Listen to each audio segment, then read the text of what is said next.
Ketika hukum sudah memutuskan, mengapa lapangan berkata lain? Di Madiun, keadilan kembali dipertanyakan.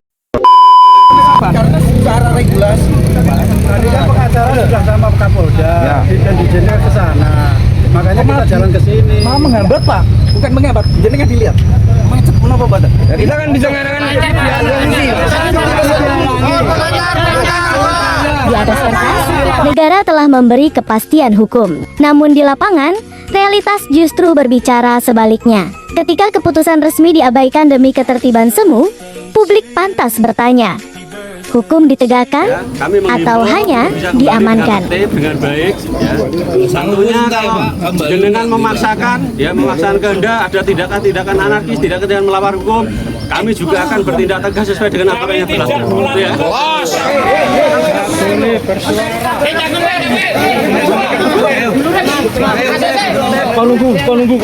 Peristiwa yang terjadi di Madiun pada 6 Februari tahun 2026 bukan sekadar dinamika internal organisasi, melainkan cermin besar bagi wajah penegakan hukum di Indonesia. Di titik inilah publik kembali dihadapkan pada pertanyaan klasik, namun fundamental. Apakah hukum benar-benar menjadi panglima tertinggi, ataukah ia mudah tergeser oleh kekuatan massa dan kompromi lapangan? Secara normatif, negara telah berbicara dengan sangat jelas.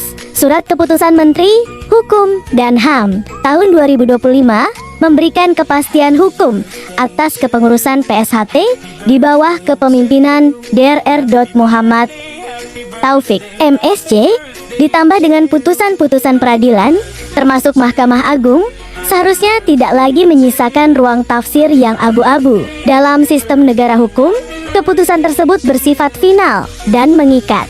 Namun, realitas di lapangan justru menghadirkan paradoks yang sulit diterima akal sehat. Di jantung kota Madiun, kita menyaksikan pengamanan besar-besaran terhadap agenda yang secara legalitas masih dipertanyakan. Negara, melalui aparatnya, tampak lebih sibuk mengelola potensi keramaian ketimbang menegakkan kepastian hukum yang telah ditetapkan oleh institusi resmi negara itu sendiri. Situasi ini memunculkan kegelisahan publik. Ketika hukum tertulis tidak sejalan dengan praktik di lapangan, maka yang tercederai bukan hanya keadilan, tetapi juga wibawa negara. Jika keputusan hukum hanya berhenti sebagai arsip administrasi tanpa keberanian untuk ditegakkan, maka kehadiran hukum kehilangan makna substantifnya.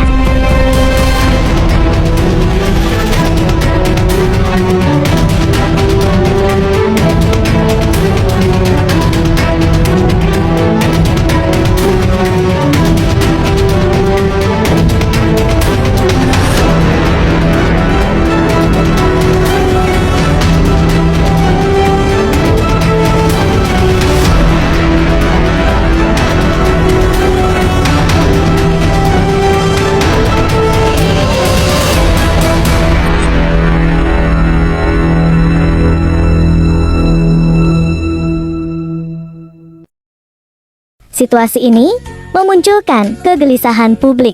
Ketika hukum tertulis tidak sejalan dengan praktik di lapangan, maka yang tercederai bukan hanya keadilan, tetapi juga wibawa negara. Jika keputusan hukum hanya berhenti sebagai arsip administrasi tanpa keberanian untuk ditegakkan, maka kehadiran hukum kehilangan makna substantifnya. Kritik ini bukan ditujukan untuk menyudutkan aparat penegak hukum, melainkan sebagai pengingat atas mandat konstitusional yang mereka emban. Kepolisian memang memiliki kewajiban menjaga stabilitas keamanan dan ketertiban masyarakat. Namun, perlu ditegaskan, stabilitas yang sejati tidak lahir dari kompromi terhadap hukum, melainkan dari keberanian menegakkan hukum secara konsisten dan adil.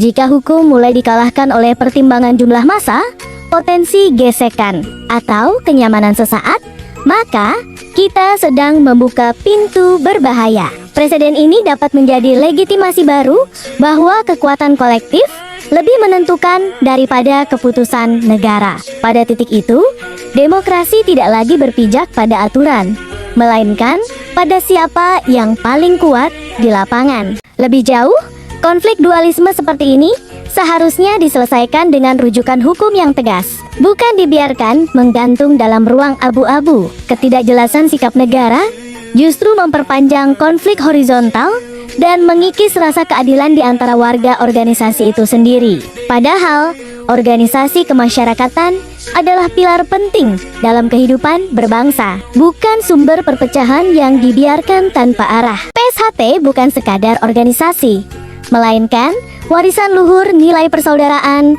kejujuran, dan kedisiplinan moral. Warisan sebesar ini tidak layak dijaga dengan kompromi hukum, melainkan dengan keberanian moral untuk berpihak pada kebenaran yang sah secara konstitusional.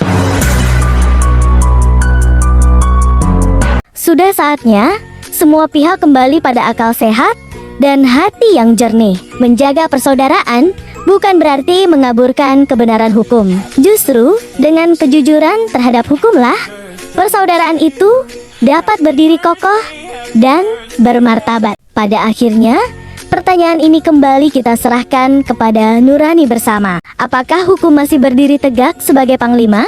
Ataukah ia perlahan tunduk pada dinamika kekuatan di lapangan? Jawaban atas pertanyaan ini akan menentukan arah keadilan, bukan hanya bagi PSHT, tetapi bagi wajah penegakan hukum di Indonesia ke depan. Hukum harus berdiri di atas segalanya. Jika Anda setuju, like, subscribe, dan tuliskan pendapat Anda di kolom komentar. Info, kita melaporkan.